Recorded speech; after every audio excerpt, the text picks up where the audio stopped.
하나님께서 저희 가운데 허락하신 말씀입니다. 누가복음 2장 41절로 52절 말씀. 그의 부모가 해마다 6월절이 되면 예루살렘으로 가더니 예수께서 12살 되었을 때에 그들이 이 절기의 관례를 따라 올라갔다가 그 날들을 마치고 돌아갈 때 아이 예수는 예루살렘에 머무셨더라. 그 부모는 이를 알지 못하고 동행 중에 있는 줄로 생각하고 하루 길을 간 후 친족과 아는 자 중에서 찾되 만나지 못함에 찾으면서 예루살렘에 돌아갔더니 사흘 후에 성전에서 만난즉 그가 선생들 중에 앉으사 그들에게 듣기도 하시며 묻기도 하시니 듣는 자가 다 그 지혜와 대답을 놀랍게 여기더라. 그의 부모가 보고 놀라며 그의 어머니는 이르되 아이야 어찌하여 우리에게 이렇게 하였느냐. 보라 내 아버지와 내가 근심하여 너를 찾았노라. 예수께서 이르시되 어찌하여 나를 찾으셨나이까. 내가 내 아버지 집에 있어야 될 줄을 알지 못하셨나이까 하시니 그 부모가 그가 하신 말씀을 깨닫지 못하더라. 예수께서 함께 내려가사 나사렛에 이르러 순종하여 받드시더라. 그 어머니는 이 모든 말을 마음에 두니라. 예수는 지혜와 키가 자라가며 하나님과 사람에게 더욱 사랑스러워 가시더라. 아멘. 여러분 새해가 밝았어요. 이제 올해 주제는 한번 읽어볼까요? 좋음에서 기쁨으로. 영어로 한번 읽어볼게요. 시작. 예, 죄송합니다. 예, 여러분 good to deep. 예, 좋은 교회보다는 깊은 교회가 주님께서 좀 기뻐하시는 교회가 되지 않을까 그런 생각을 하면서 묵상 중에 오늘 이 주제를 정했어요.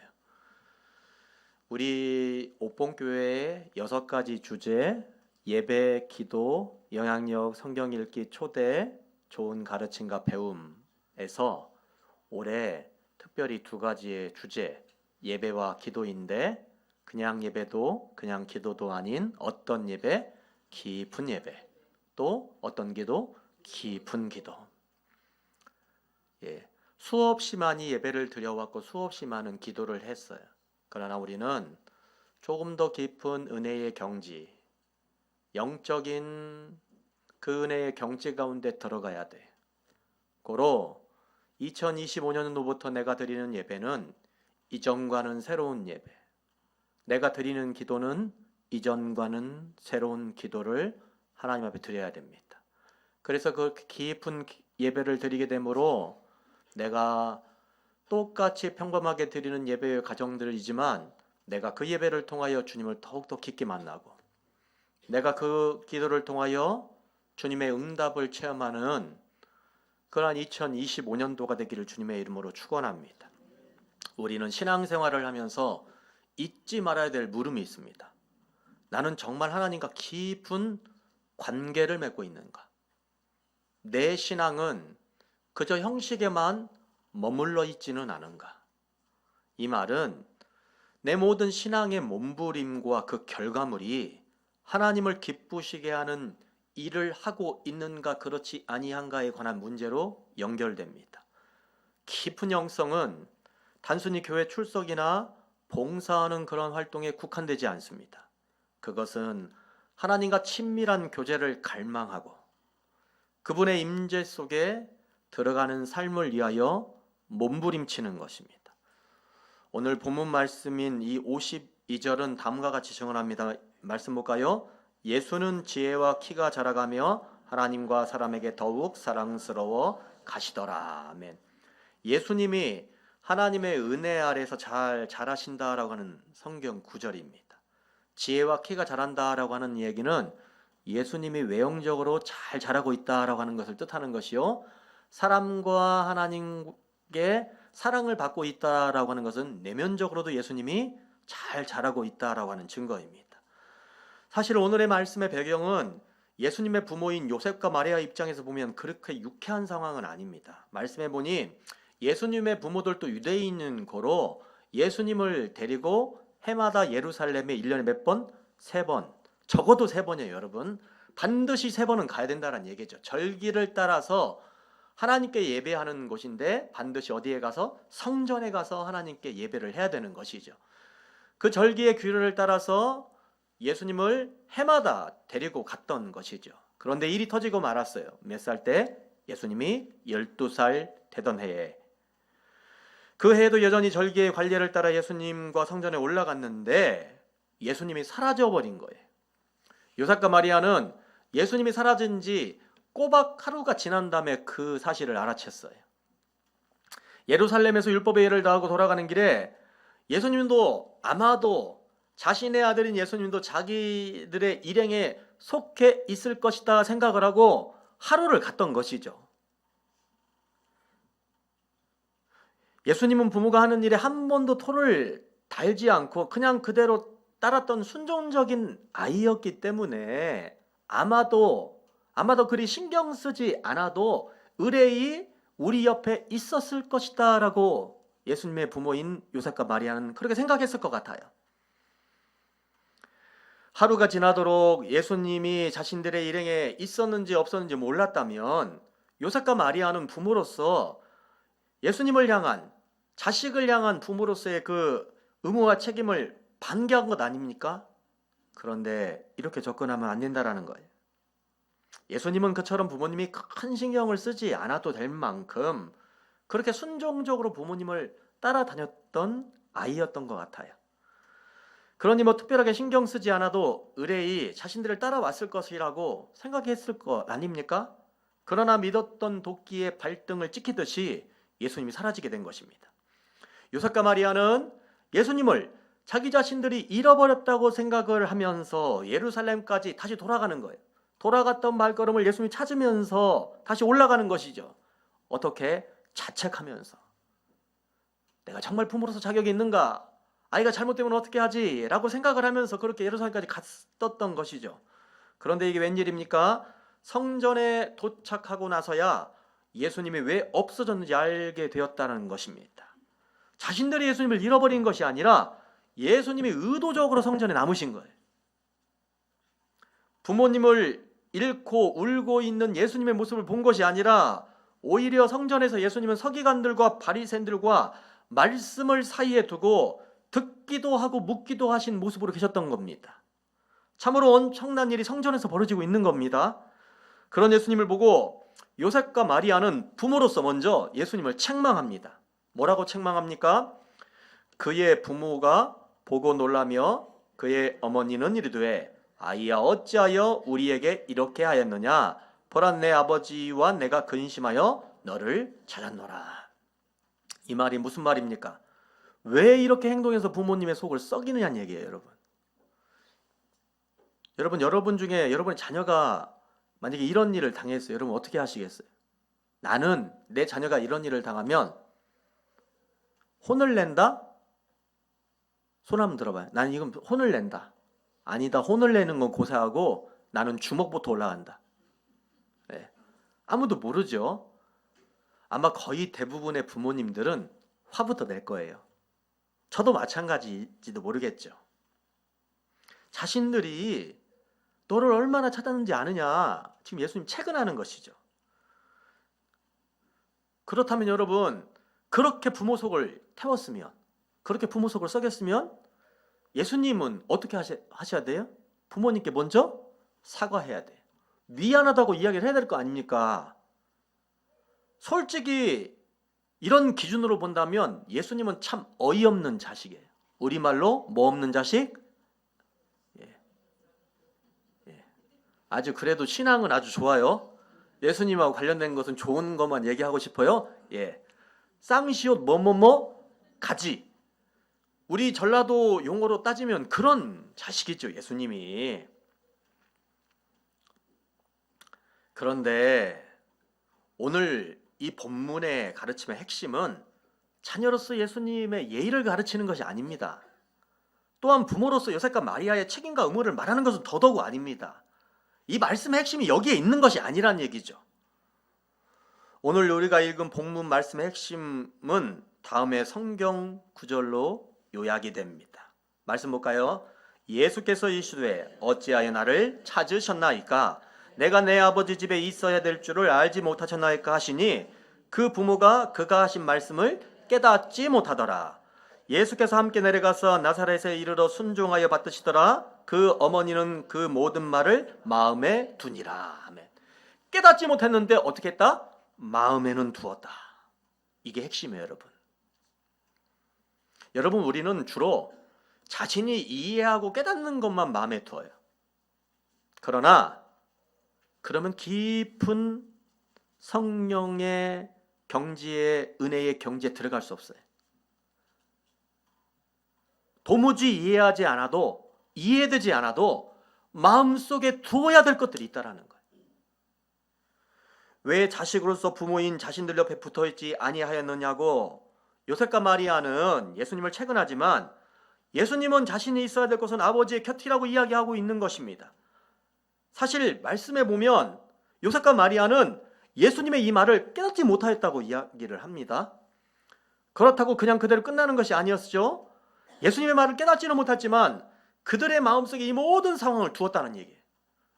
마리아는 비록 자신의 몸을 빌어 예수님을 낳았지만 이 예수님이 성령의 잉태로 말미암아 낳았음을 그가 알고 있어요. 그리고 이 모든 일을 하나님이 하셨다라고 그녀가 지금 인정하고 있는 겁니다. 그래서 항상 마음속에 예수님과 관련하여 자신에게 일어나는 모든 일은 이해되지는 않지만 하나님의 섭리와 관련이 있다라고 그녀가 생각을 하고 있는 거예요.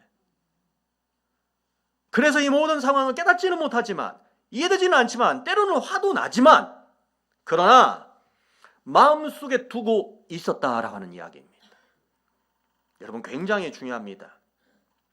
마리아에게 있어서 이런 모든 상황들은 마리아의 신앙의 일반적인 단계에서 특별한 단계로 들어가는 깊음과 관련이 있다는 거예요. 깊은 예배, 깊은 기도는 어디로부터 나오는가? 일반적인 단계에서는 나오지 않아요.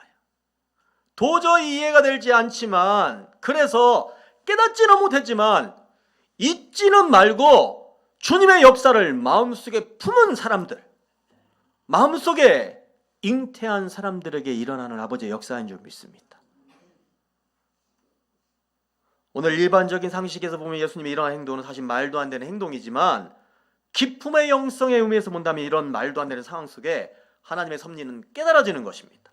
본문 52절의 말씀처럼 예수님이 지혜와 키가 자라고 하나님과 사람에게 사랑스러워 가시더라라고 하는 이 이야기는 하나님의 예수님의 성장 과정에서 깊숙하게 개입해 가시고 있다라고 하는 증거입니다.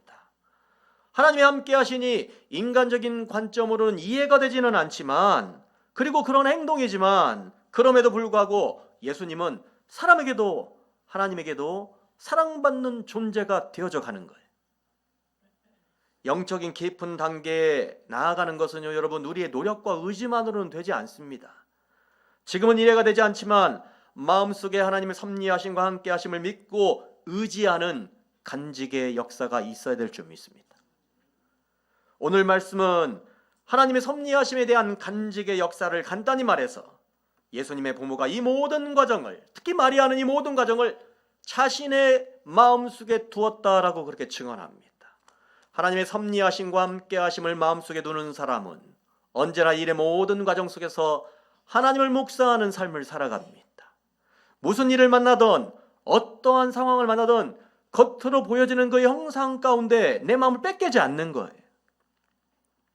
마음을 빼앗기지 않고 온 마음과 정성을 다해서 그 일의 중심, 하나님이 그 안에 계실 것이다, 하나님이 인도하실 것이다, 하나님 함께 하실 것이다, 하나님이 만들어 가실 것이다 라고 하는 그 믿음의 고백이 있는 사람이죠. 저는 우리 옥봉교회가 올 한해 깊은 교회가 되기를 주님의 이름으로 축원합니다. 그래서 오늘 특별히 예배와 기도에 집중하되 깊은 예배와 깊은 기도에 집중하기를 원합니다. 같이 한번 해보겠습니다. 깊은 예배를 드립시다. 깊은 예배 드리세요, 여러분. 말씀을 하나 읽어볼까요? 시작. 백성이 율법의 말씀을 듣고 다 우는지라. 총독 느헤미야와 차장 겸 학사 에스라와 백성을 가르치는 웨이 사람들이 모든 백성에게 이르기를 오늘은 너희 하나님 여호와의 성일이니 슬퍼하지 말며 울지 말라 하고. 아멘. 여러분, 이 말씀이 무슨 말입니까? 느헤미야가 포로된 신분으로 예루살렘에 들어와서 성전 건축, 재건축을 마무리한 거예요.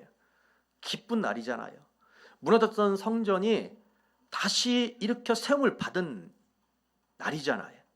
그래서 모든 백성을 모아놓고 성전에서 지금 예배를 드리고 있는 것이죠. 그런데 그 예배를 함께 드리고 있는 백성들이 울기 시작하더라는 거예요.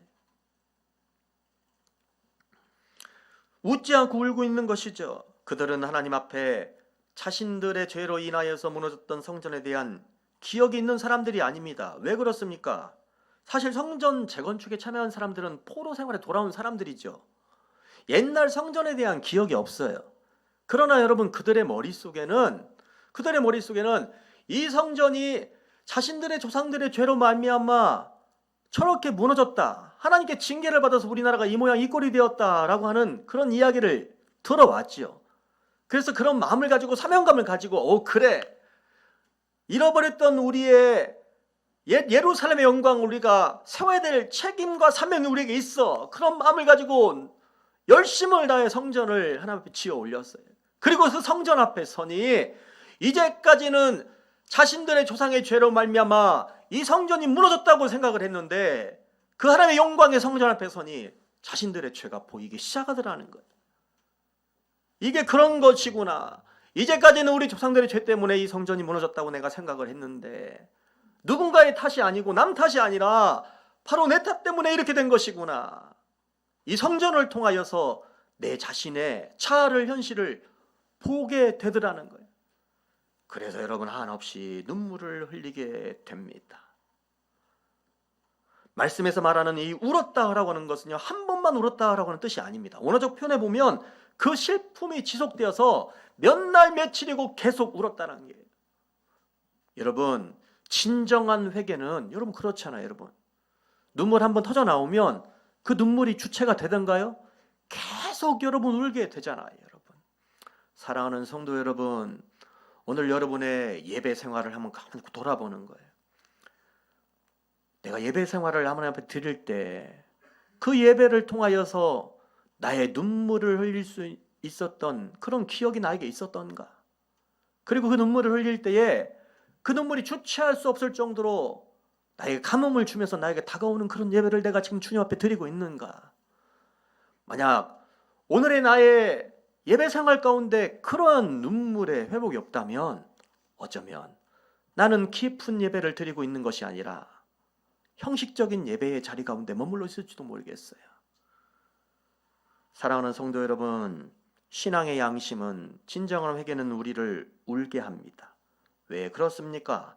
모든 것이 내 탓이기 때문에 그렇습니다. 문제가 많다고 들어가고 싶지 않았던 가정이 그렇게 된 것도 내 탓이요. 문제가 많다고 항상 비판의 화살을 던졌던 교회가 그렇게 된 것도 다 내 탓입니다. 예수님은 당신의 십자가를 지고 골고다 언덕에 올라가는 그 과정에서 당신을 보면서 울면서 따르고 있는 그 여인들에게 너무나 유명한 말씀 하시잖아요. 뭐라고 이야기하십니까? 예수께서 돌이켜 그들을 향하여 이르시되 예루살렘의 딸들아, 나를 위하여 울지 말고 너희와 너희 자녀를 위하여 울라. 할렐루야. 여러분, 기쁜 예배로 들어가긴 첫 번째 원칙이 올 한 해 우리의 예배 생활 가운데 나 때문에, 내 자신 때문에 웃는 눈물의 회복이 저와 여러분 가운데 있기를 주님의 이름으로 축원합니다. 절대 잊으면 안 돼요. 여러분, 다른 문제의 마음을 절대 빼앗기지 마시고 나 때문에 울어야 돼요. 그래야 깊은 예배에 한 단계까지 더 나아갈 수가 있어요. 저는 우리 옥봉교회가 이러한 예배가 풍성해지는 교회가 되기를 주님의 이름으로 축원합니다. 깊은 예배가 되기 위하여서는요, 그래서 예배 드리는 사람들의 진정한 회개가 동반이 돼야 됩니다. 깊은 예배는 형식으로부터 나오는 것이 아닙니다. 예배를 드리고 있는 사람들의 진정한 자기 회개에서 깊은 예배가 나오는 것입니다. 우리는 이런 깊은 예배를 회복해야 됩니다. 그래서 절대적으로 내가 예배를 통하여 은혜 받기를 위하여 예배를 통하여 깊은 회개를 하나님께 드리기 위하여 온 마음과 열정을 쏟아야 됩니다. 금식도 내가 그런 이유 때문에 하는 거예요, 여러분. 예배의 기쁨은 나 자신에 있는 깊은 죄성을 발견하고 회개의 문을 통과하는 자기 성찰을 통하여서만 들어갈 수 있는 것입니다. 다시 한번 묻습니다. 지금 여러분은 어떠한 예배를 드리고 있습니까? 여러분, 우리의 예배는 흑암의 권세에서 저와 여러분을 아버지의 나라로 옮기우는 놀라운 능력이 있는 예배인 줄 믿습니다. 그 능력과 그 은혜를 체험하기 위하여서는 다시 한번 말씀드리지만 반드시 자기 자신을 살피고 성찰하고 내 자신을 오는 예배에 회복이 있기를 하여 아버지 앞에 몸부림칠 때에 오늘 저와 여러분은 주님의 피로 죄사함 구속함을 받아 내가 생명의 나라로 옮겨졌다라고 하는 그 귀한 은혜를 체험하는 예배를 드리게 될 줄로 믿습니다. 둘째는 어떤 겁니까? 같이 한번 해보겠습니다. 깊은 기도를 드려야 합니다. 깊은 기도 드리세요, 여러분. 성경의 시편은 거의 대부분 다윗의 시편이죠. 그리고 이 시편 대부분은 자신의 장인 사울에 의하여 쫓겨나면서 지은 시편들이 굉장히 많이 있습니다. 그래서 그의 시편 곳곳에는요, 깊은 걱정과 탄식이 묻어져 있습니다. 왜 걱정합니까? 왕인 사울이 자기 자신을 쫓으니까 여러분 걱정스러운 거죠. 이스라엘 땅에서 왕의 그 엄청난 화살을 피해서 어디 도망갈 데가 있어요. 그래서 여러분 그가 걱정을 하고 있는 것이죠. 탄식은 왜 그렇습니까? 장인이잖아요, 여러분. 피부치잖아요. 피부치가 나를 죽이려고 하는 거예요. 근데 한번 생각을 해보세요, 여러분. 아버지인 장인이 나를 죽이려고 하는데 다윗은 그의 딸과 아내로서 살아야 되잖아요, 여러분. 한번 생각을 해보세요. 다윗이 얼마큼 속으로 피나는 영적인 노력을, 영적인 몸부림들을 했겠냐는 얘기예요, 여러분. 그러나 다윗은 이러한 상황 속에서 하나님을 더욱더 찾는 믿음의 고백을 드립니다. 그래서 다윗이 쫓겨남을 당했던 그 유다 광야는 결핍과 눈물과 탄식만 있는 것이 아니더라는 얘기예요. 여러분, 다윗은 스스로 깨달았습니다. 내가 이곳에서 내가 힘들어하는 것은 다른 외형적인 형식적인 이유가 아니라 내 마음속에 주님을 향한 신뢰와 믿음이 부족했기 때문에 내가 이렇게 흔들리고 있는 것이다.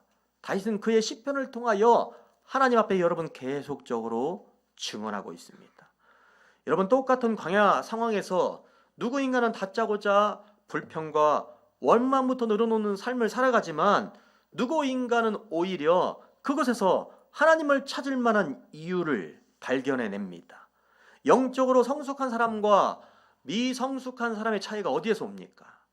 바로 그 환경에서 어떠한 사람으로 세움을 받는가? 바로 그 환경에서 기도할 만한 이유를 찾아낼 수 있는 것이 능력인 줄 믿습니다. 그래서 여러분, 깊은 기도는 바로 그렇게 능력으로 발전하셔야 돼요. 출애굽 전에 하나님께서는 이스라엘 백성에게 시내 산으로 인도하셔서 예배를 받으시고 그들에게 율법을 주실 것을 약속을 하셨어요. 모세를 통하여 하신 말씀이죠. 그렇다면 이스라엘 백성이 출애굽에 나올 때 모세를 통하여 그 말씀을 받았으니 적어도 우리를 시내 산까지 인도하실 때까지는 하나님의 우리의 앞길과 우리의 삶을 책임져 주실 거야 라고 하는 믿음이 그들에게 있었어야 돼. 그러나 여러분 어떻습니까? 그들의 눈은 하나님이 아닌 텅 빈 광야에 집중하고 있었어요. 텅 빈 광야에 집중하다 보니 텅 빈 광야에 눈이 고정되더라는 거예요. 사랑하는 성도 여러분, 우리의 믿음이 흔들릴 수는 있어요. 그래서 여러분 텅 빈 광야를 바라볼 수는 있어요. 그러나 그의 눈의 시선이 텅 빈 광야에 집중이 되어서는 아니 된 줄 믿습니다. 고정이 되어서는 아니 된다라는 거예요, 여러분. 그러면 눈이 내 영혼의 시선이 집중이 되면 고정이 되어 있으면 돌리고 싶어도 돌려지지가 않는 거예요. 바로 그럴 때 여러분 기도의 제목을 찾아나가 하루속히 여러분 그 자리에서 점프하고 빠져나오는 분들이 되시길 바랍니다. 깊은 기도는 저와 여러분을 그래서 살리는 기도인 줄 믿습니다. 다윗은 결국 자신의 처지를 원망하지 않습니다. 장인 사울왕이 자기 자신을 죽일 때에도, 자신의 부하가 자신을 배신할 때에도, 심지어 아들이 자기 자신을 죽이려고 달라들어도, 그래서 반란을 일으켰더라도 다윗은 절대 절대 그 상황을 원망하지 않습니다. 오히려 그 상황으로 말미암아 하나님께서 자기 자신을 불쌍히 여겨 주실 것이다 라고 그렇게 생각을 합니다. 그리고 그의 대표적인 시편에서 뭐라고 고백을 합니까? 말씀 봅니다. 하나님이여 주는 나의 하나님이시라. 내가 간절히 주를 찾되 물이 없어 마르고 황폐한 땅에서 내 영혼이 주를 갈망하며 내 육체가 주를 앙모하나이다. 내가 주의 권능과 영광을 보기 위하여 이와 같이 성소에서 주를 바라보았나이다. 아멘. 내 육체가 주를 뭐라고요? 앙망하였다. 앙모하였다. 성경의 원어적 표현을 보면요, 이거 어떤 표현입니까? 내 육체가 실제로 하나님 앞에 바짝 엎드려서, 납작 엎드려서. 왜? 기도했다는 이야기예요, 여러분. 그리고 그 기도하는 것을 뛰어넘어 기도할 때마다 성전을 바라봤다는 얘기예요. 우리로 따지면 여러분, 납작 엎드리지만 되도록 나의 기도의 삶의 현장을, 내 육신을 내 가정에 두는 것이 아니라 그 성전을 향하여 달려나왔다는 거예요. 그리고 납작 엎드렸다는 이야기가 되는 것이지요.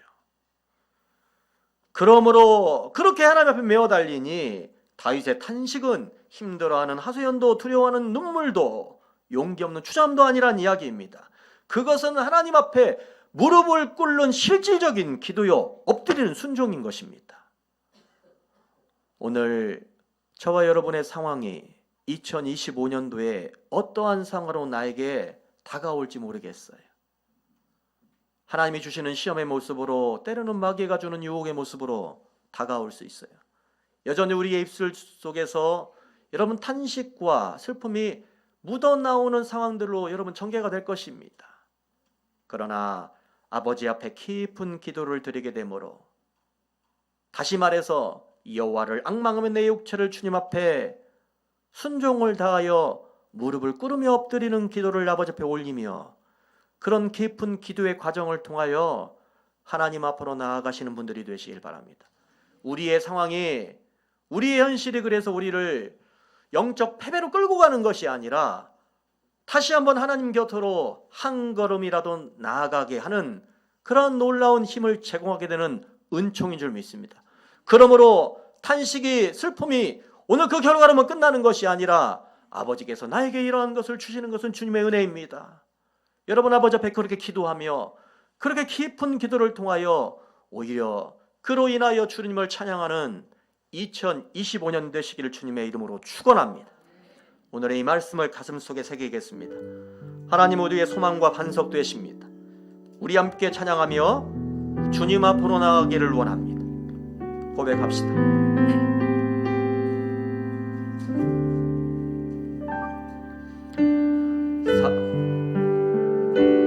나의 예수님 사랑합니다. 아주 많이요. 사랑합니다. 나의 예수님 사랑합니다.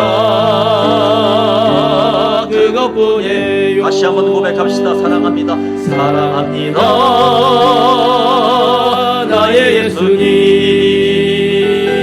사랑합니다. 아주 많이요. 사랑합니다. 나의 예수님 사랑합니다. 그것뿐이에요. 고백합시다. 사랑한다. 사랑한다 아들아. 내가 너를 잘 아노라.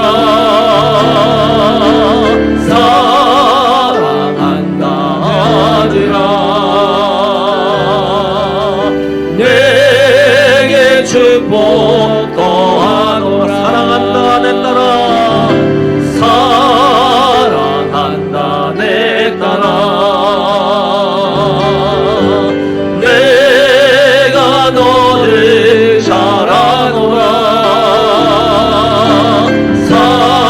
사랑한다 내 딸아. 내게 축복. 우리 영혼의 간절함으로 주님 다시 한번 사랑합시다. 사랑합니다. 나의 예수님 사랑합니다.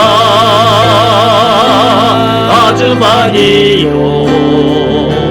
사랑합니다. 나의 예수님.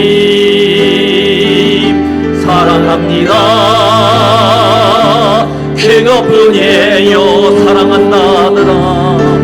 사랑한다더라. 내가 너를 잘 아노라. 사랑한다더라.